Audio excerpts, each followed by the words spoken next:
My name's Alec Robinson. I'm 24 years old. I live in Minnesota. The reason for this video today is I am almost 11 months sober now. It was something that I had to do in my life, and I started posting my progress on Instagram. Not really thinking about it, just kind of one of those things to help kind of keep myself accountable and to let my loved ones know that I wasn't in constant contact with, hey, I'm sticking to this, I'm doing this. And I ended up getting a pretty overwhelming response from it.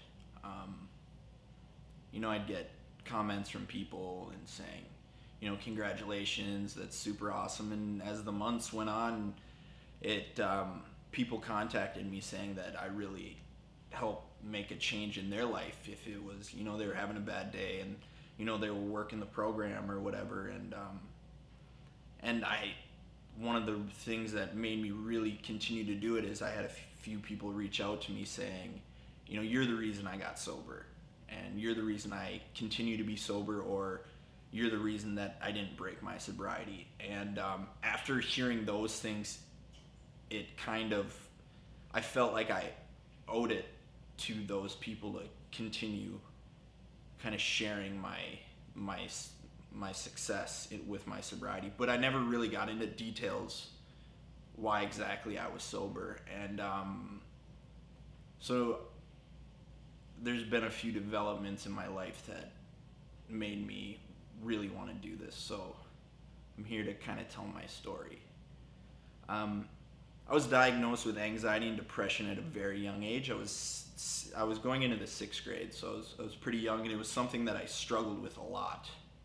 And when you're that young, you feel like there's something wrong with you, and you're not mature enough to wrap your mind around the fact that you're not, that it's a chemical imbalance and it's not your fault.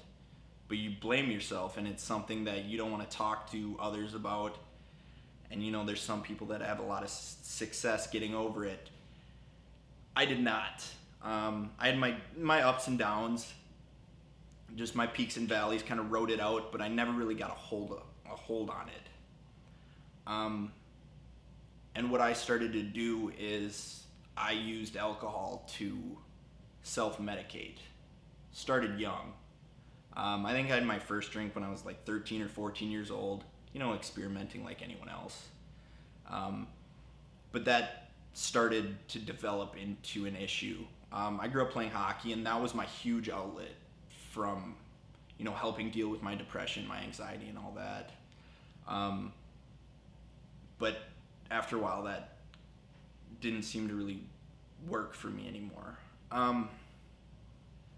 I had two really bad incidents in high school. The first incident I had, I was a junior in high school. For some reason, I got extremely intoxicated. My parents were out of town. My mother was running a half marathon, and it was just me and my brother at home. And I just turned into the Incredible Hulk, and I did $50,000 of damage to my house. Don't know why. I was just angry. I was an angry kid. Cops busted in. They brought me to the hospital, and that was my first stay in a psychiatric ward when I was 16. That changed my perspective on a lot of things. I was in a juvenile psychiatric ward. Kids aging from 5 years old up to 17 years old, suffering from schizophrenia to self-harm, alcohol abuse, drug abuse, you name it.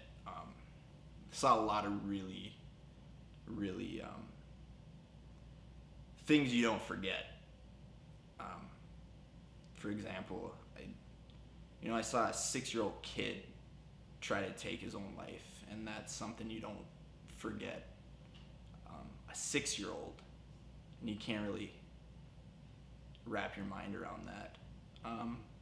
Spent about a month there, got out. I was good for a while.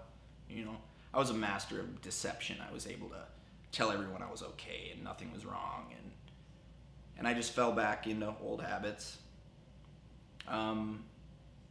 Second time was right after graduation. Again, my parents were out of town, and I just lost it.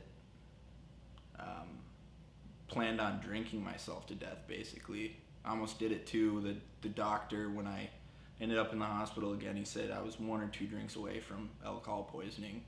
No idea how my body actually held together. Did another month in the psychiatric ward, got out, and then I joined the military, which was really good for me. Gave me a huge perspective on life, and did my time. Towards the end, alcohol really started to take a toll on me again. Started drinking every night, kind of thing, but that's just the culture. You don't really think anything of it. You don't think you have an issue. It's just what you do. You get off work and you drink beer and with your buddies. It's just what you do. Got out of the military about 2 years ago. Started a relationship with someone right away, and she was like my anchor. I kind of put all my eggs into that basket and relied on her for my happiness, and I didn't really know who I was without the military anymore, because it's just something you get so used to. It's your daily routines. It's everything's laid out for you. There's so much structure, and then when you're out, you're on your own again. So I was with her, and you know, she was kind of the one who kept me sane, and things were good for a while. I was good, and then after about a year or so, that relationship ended, and I just kind of fell off the deep end. Again, started drinking, you know, casually, ever so often. Turned into every weekend. Then it turned into every day, and it'd be where I got off work and I'd go to the liquor store and I'd get a carrier of Windsor and have one of those before I went to bed every night. I couldn't fall asleep if I wasn't drunk. You know, I had cleaned out under my bed, and I had like 50, 60 bottles, empty bottles. Just couldn't function without it. And my eye-opening moment was this past July, so almost a year ago. A few days before Thanksgiving, I got myself a DWI. Just another issue. But even then, it didn't stop me. I didn't think I had an issue. I think in the back of my mind, I knew I had an issue, but I always made excuses for myself. Oh, I can drink tonight because of this, or, you know, I'm feeling this way because of this. I put all the blame on everything else and never looked at myself as the problem. So yeah, even the DWI didn't stop me. But it was my eye-opening moment was this past July, so almost a year ago. It was a few days before. You know, I had a buddy come home. We spent the day out on the Mississippi River. We got out on the river really early and just started drinking. I didn't eat any food or anything. It was, you know, drinks one after another. You know, I remember, you know, taking pulls from a tequila bottle. Luckily, I texted my mother saying, hey, you know, I can't drive. I'm pretty drunk right now. And I have a great mother. She came and picked me up. And that's the last thing I remember about that day. Next thing, I'm waking up in the morning. I just had this like sinking feeling in my gut. I knew I did something. And I walked downstairs. Both my parents are sitting at the kitchen table, and they had this look on their face of, it was a mixture of like disappointment, terror, and just all around, they're just scared. Not scared, not necessarily like scared at me, but scared for me, and I just knew that something happened. And they saw me come down and they were like, "Do you know what you did last night?" I'm like, "I have no idea." I had absolutely no idea. They kind of gave me a brief overview, but I got physical with my mother, threw her around. She's a little 5 foot, 98 pound woman. And I also got physical with my father. They called the cops. Cops came. I guess they settled me down. Luckily, my parents didn't press charges, but it was at that moment that I got physical with my own mother, a woman, that something in my mind clicked, and I knew that was it. I couldn't do it anymore. And I haven't drank since. And I don't want to drink. Everyone always asks, like, did you go to AA, all that? I never did. I didn't work the program. There's nothing, wrong with it, or I'm not against it or anything. I didn't need it. Everyone always says, "Oh, you got to get sober for yourself. You got to do it for yourself." And yeah, I absolutely do this for myself. But I also do it for the people that mean the most to me, because they should have been gone a long time ago from the things that I've done. But they always stuck around. But I know if I make another mistake like that again, I don't know if they'd be able to handle it anymore. So I don't just do it for myself, I do it for them as well. And that's what keeps me going every single day. But when I got sober, a lot of things started to develop in my life that I didn't go searching for. I work for the clothing line Iron and Ink Fitness. And that was, me getting involved with that was a pretty crazy story on its own. But that, and I work with a band called Throw the Fight. And it all kind of just came together at the same time, basically. But I know that if I wouldn't have met these people that I'm with now, especially, my best friend with the clothing company, his fiance, and then the guys in the band, they're the people that have saved my life. That if they didn't come into my life at the moment that they did, and that I wouldn't have got sober, I would either, 1, I'd be dead, 2, I would have killed someone, or 3, I would have been in jail. And I know that. And it's just funny how things kind of work out. And these past 11 months have been hands down the best and most productive months of my life. I always was scared to ask for help because I thought it would make me seem weak. But asking for help, and truly asking for help, has been the best thing that I could have ever done for myself. If you need to make a change in your life, you can do it. I'm nothing special. I'm no one. There's nothing special about me. I'm not reinventing the wheel. I don't have all the answers. But if you have something in your life that truly is worth living for, that's what you hold on to. You hold on to the people in your life that mean the most to you. The people that are there for you regardless of your circumstances. People that don't need anything from you or want anything from you. They're just there because they truly care about you. I'm 11 months sober, and I never thought that this would be my life. That I'd be 24 years old and never touch a drop of alcohol again. Never did I think that was going to be my situation, but here it is. And it's my life now.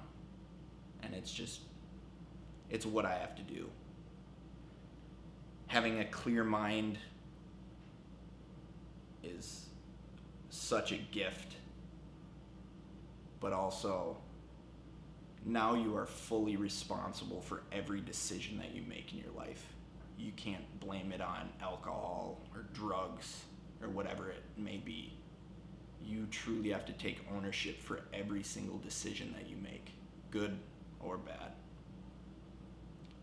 I guess I wanted to make this video, not that it's going to go out and it's going to reach 1 million people or anything like that. But if it can resonate with one person and help one person who's on the fence, that doesn't know if they can do it, or if they don't know if they should do it, but it can help them, then that's all that matters, because there is hope. Sometimes when you're in that really, really dark place, it completely feels like there's absolutely no light at the end of the tunnel, and that there's nothing that you could possibly do to ever feel normal again, because you've never actually felt normal. This has been your life. But there is true goodness out there. There are still truly good people that are there when you need them, that are there to help you when you can't help yourself anymore. Find the things in your life that you're truly passionate about, because those are going to be the things that keep you going and keep you getting up every single day.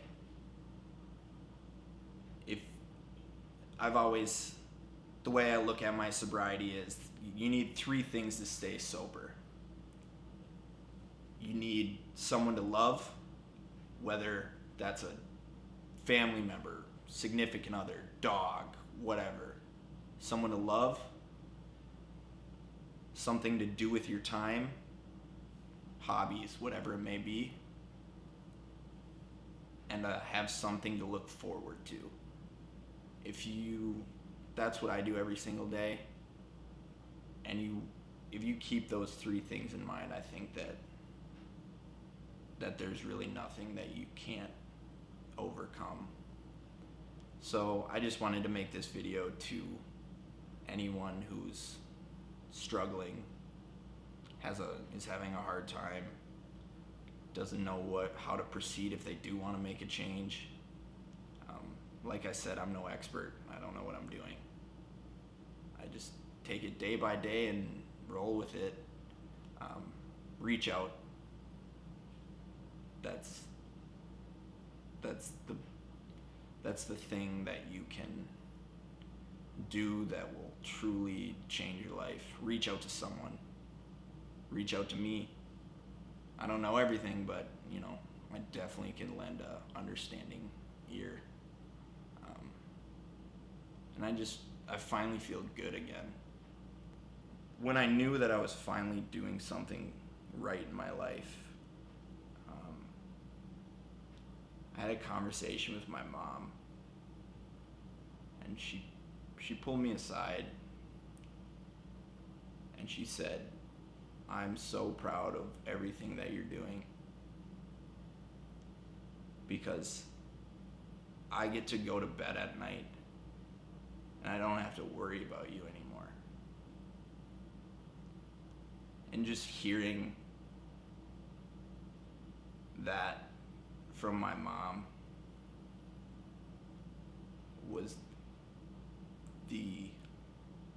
it felt like it was the greatest gift that I could possibly give to someone. To know that they could go to bed at night and know that they didn't have to worry about me, that I wasn't going to do anything rash or make a bad decision and alter the life that I'm living. So, if you need some help, it's out there. You just need to know where to look. And